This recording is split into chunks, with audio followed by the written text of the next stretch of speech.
फोड़कर उसके अंदर का फल निकालकर उस फल को शिवलिंग पर चढ़ाकर एक लोटा जल शंकर भगवान को समर्पित कर कर। दिन होना चाहिए मंगलवार। कौन सा दिन होना चाहिए? जम के बोलो जरा, मंगलवार। समर्पित करो। उसके बाद में आप विवाह के लिए अगर समर्पित करे हैं तो विवाह में देरी नहीं होगी। व्यवसाय और व्यापार के लिए या नौकरी के लिए समर्पित करे हैं तो उसमें देरी नहीं होगी। एक पत्र में आया है, सुन लीजिए, बड़ा सुंदर संवाद है। शिव महापुराण की कथा कहती है, मंगलवार को अगर शिव जी के मंदिर में, शंकर के मंदिर में जाकर एक लोटा पानी चढ़ाया जाता है तो हमारे कार्य में उन्नति होती है। हाथ में जल का पात्र हो, शंकर के मंदिर में जब तुम जा रहे हो, शिव के पास जब पहुंचो, जल से हाथ, जो लोटा जब जल का तुम बाबा को समर्पित कर रहे हो, जल चढ़ा रहे हो, उस समय पर बाबा से जरूर कहो, बाबा बहुत दिन हो गए, बहुत दुखी हूं, ए मेरे शंकर, मेरे कुबेरेश्वर महादेव, मेरे महाकाल राजा, मेरे इस हाथ को अब तुम पकड़ लो बाबा, बहुत दुखी हूं, अब तुम थाम लो बाबा।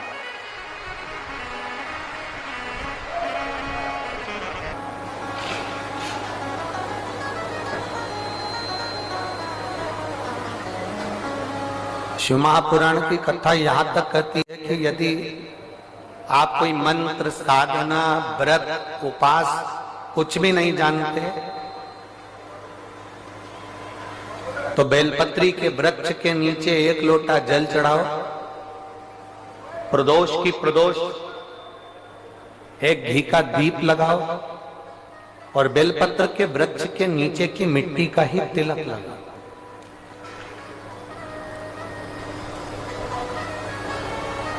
बेलपत्र के वृक्ष के नीचे की ही मिट्टी का तिलक। कथा हमको कहती है कि भगवान कभी भी सामग्री का भूखा नहीं रहा, भगवान भोलेनाथ भाव का भूखा रहा।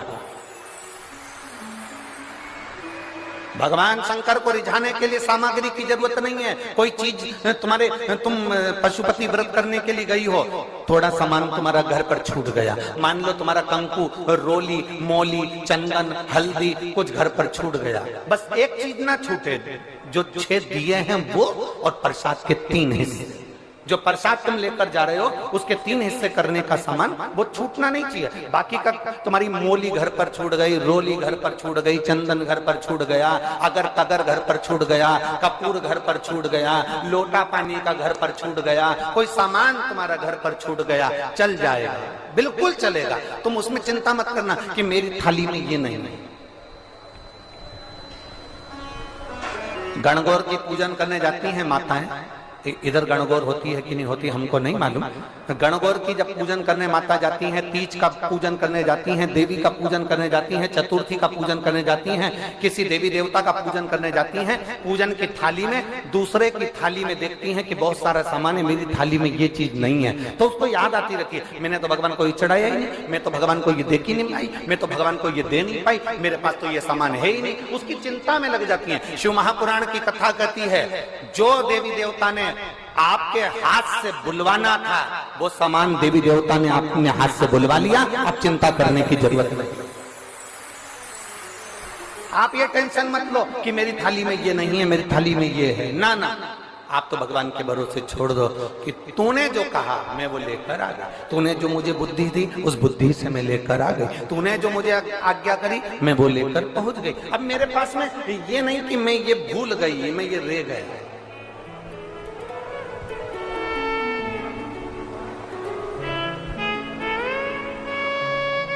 महाराज कोई व्यापार नहीं चलता हो, दिक्कत आ रही हो तो हनुमान जी के दूसरे नंबर का भाई गतिमान का स्मरण करो, हनुमान जी के उल्टे पांव का सिंदूर लाकर गतिमान का नाम लेकर स्वस्तिक बना दिया जाए व्यापार वाली जगह पर, तो व्यापार अच्छा चलने लगता है। महाराज कोई व्यक्ति पैसा खा गया, नहीं दे रहा, बहुत परेशान हो गए, मांग मांग कर दे गए, नहीं दे रहा, हाथ जोड़ लिया, पांव जोड़ लिया, सब कुछ कर लिया, नहीं दे रहा, तो हनुमान जी के तीसरे नंबर का भाई रतिमान, रतिमान, गतिमान रतिमान, रतिमान का नाम लीजिए, पीपल के पत्ते पर लाल सिंदूर से जो व्यक्ति पैसा लेकर गया उसका नाम लेकर बहते हुए पानी में अपनी कामना कर रतिमान का नाम लेकर छोड़ दीजिए। 15 दिन में रतिमान ऐसी उतावली मचाता है कि उसको हाथ जोड़कर वो खुद फोन लगाकर बोलता है भैया तेरा मैं पैसा लुटा दूंगा। रतिमान का स्मरण किया जाता है। रतिमान ध्यान दीजिएगा, पंचमुखी हनुमान का एक स्मरण, पंचमुखी हनुमान का एक भाव। महाराज जैसे बहुत ज्यादा तकलीफ अगर व्यक्ति को हो गई है, बहुत कष्टमय जीवन चल रहा है, हार गए हर जगह से और तकलीफमय जीवन चल रहा है, तो पंचमुखी हनुमान का एक शिव महापुराण का और स्कंद पुराण का एक बड़ा सुंदर मंत्र है। उस मंत्र को आप सब एक बार हमारे साथ में बोलें। ओम नमो हनुमते रुद्र अवताराय सर्व शत्रु संहारणाय सर्व रोग हराय सर्व वशीकरणाय रामदूताय स्वाहा। बस इस मंत्र को हाथ में काली तिल लेकर, एक जौ लेकर और गूगल लेकर, थोड़ा सा उसमें गाय का घी डालकर, कंडे को या अग्नि को जलाकर इस मंत्र का 11 बार 21 बार जाप कर कर अपनी कामना कर कर छोड़ दीजिए। कैसा भी रोग हो, बीमारी हो, कष्ट हो, दुख हो, तकलीफ हो, 21 दिन के अंदर वो आनंद आना प्रारंभ कर देता है। इस मंत्र, स्कंद पुराण का, शिव महापुराण का यह मंत्र मूल पंचमुखी हनुमान सुख देंगे। और एक और चीज याद रखिए महाराज, यदि कोई काम के लिए जा रहे हो, कोई व्यापार के लिए जा रहे हो या नौकरी करने के लिए जा रहे हो और लगी नहीं रही, बहुत तकलीफ पा रहे हो, सर्विस ही नहीं लग रही, बहुत कष्टमय हो गया, तो निवेदन करूंगा 5 पीपल के पत्ते पर बेसन के 5 लड्डू घर में बने हुए, गाय के घी के 5 लड्डू रख लो। उस लड्डू के बीचों बीच एक आटे का दिया और उसमें तिल्ली का तेल डालकर इसी मंत्र का प्रयोग कर कर पंचमुखी हनुमान का किसी भी हनुमान के मंदिर में जाकर, दक्षिण मुखी हनुमान के मंदिर में जाकर उसको रख कर आ जाइए। इसके बाद आप उस काम के लिए जाइए, आपका काम सफल हो जाएगा। आपको किसी को नहीं कहना पड़ेगा, कि हाथ जोड़ना नहीं पड़ेंगे, किसी के पांव नहीं पड़ना पड़ेंगे, तुरंत काम होगा। बस इस मंत्र का स्मरण कर कर पंचमुखी हनुमान का भूतेश्वर जो मंत्र है वो सुख देने वाला। पूरी दुनिया का कोहिनूर हीरा है संस्कार, हमारी सभ्यता, हमारी वृत्ति। माता पिता कितने अरमान से पढ़ाते लिखाते हैं। 20 वर्ष तक माता पिता पढ़ा लिखा कर बेटे को राम बनाने की चेष्टा करते हैं। कितने वर्ष तक? 20 वर्ष तक।